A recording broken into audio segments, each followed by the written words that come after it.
لیجئے لڑکا کدکاٹی کا اچھا ہو، لڑکے کے نین نقش اچھے ہو، کاروبار اچھا ہو، روزگار اچھا ہو، لیکن رشتہ اس لیے نہیں ہوا کہ نماز بہت پڑھتا ہے. ابھی کتنی نماز پڑھتا ہے؟ 5 ٹائم کی نماز ہے. 5 ہی تو پڑھے گا، 50 تھوڑی پڑھے گا. 50 تو ہم نہیں پڑھ رہے.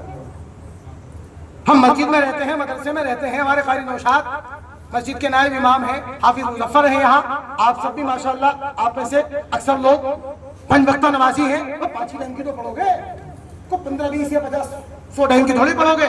مگر آج کل یہ بات بھی عیب ہو گئی کہ نماز زیادہ پڑھتا ہے. اور اچھا اور بہتر کون ہے؟ جو ایک ہفتے میں 2 رکعت نماز پڑھے، وہ بھی آخر میں. آپ دیکھتے ہیں جمعے کے دن سب سے زیادہ نمازی ہر مسجد میں کب آتا ہے؟ جب جمعے کے دن کھڑے ہونے میں 2 یا 3 منٹ رہ جاتا ہے.